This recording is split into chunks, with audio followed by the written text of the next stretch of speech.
नमस्कार आपण समस्त को मो चैनल हर्बल केयर स्वागत करुच्ची।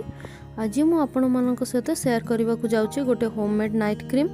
तेबे वीडियोटी स्टार्ट करने पूर्व जदि आपण माने मो चैनल नुआ तो चैनल को निश्चय सब्सक्राइब करंतु और पाखरे थिबा बेल आइकन को प्रेस कर दियंतु जहाँद्वारा सर्वप्रथम वीडियो आपण माने पाई परिबे। तेबे चलंतु जानिबा नाइट क्रीम किपरि बनेबा और यार फायदा। सबुठारु प्रथमे आमको दरकार आधा बाउल मसूर डाली। एथिरे आपण पानी दे ओवरनाइट छाड़ी दियंतु। सेकेंड इंग्रेडिएंट आमको दरकार आलमंड, 5 छोटा आलमंड दरकार। यह को भी ओवरनाइट पानी दे रखी दियंतु। सबुठारु प्रथमे आलमंड रो छिलका बाहर कर दियंतु। गोटे ग्राइंडिंग जार रे सोक होइतिबा मसूर डाली और आलमंड को नहीं भल भाव रे ब्लेंड कर दियंतु। एही मिक्सचर को गोटे स्ट्रेनर साइज रे छाणी दियंतु।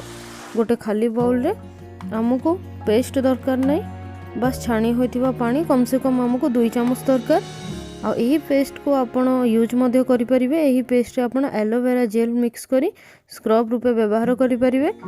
एथिरे एही पानी रे एबे आमे 1 चामच ग्लिसरीन मिक्स करिबा। एथिरे एबे दरकार गोटे व्हाइटनिंग कैप्सूल।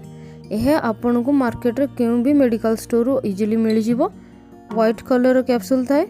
एहार गोटे कैप्सूल को एही मिक्सचर रे ऐड करि दियंतु। आपण को पाखरे व्हाइटनिंग कैप्सूल जदि नाही तेबे एहा को आपण स्किप भी करि परिबे। एहा पर एथिरे एलोवेरा जेल 2 चामच मिक्स कर दियंतु।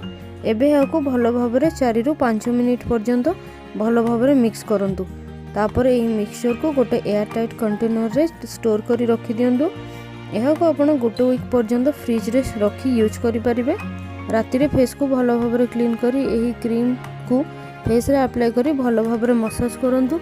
राति सारा फेस रे छाड़ी देबे। सकाळु केउ भी फेस वाश सहायता रे आपण एहा को धोई परिबे। एहा को 15 दिन यूज करी आपण फरक जानि परिबे। एबे जानिबा एही क्रीम केउ मानको पई बेसी बहुत बेसी इफेक्टिव। जो मानकर फेस रे बहुत भी बेसी डार्क सर्कल आसी जाई छी, पिगमेंटेशन अछि, से माने यूज करि परिबे।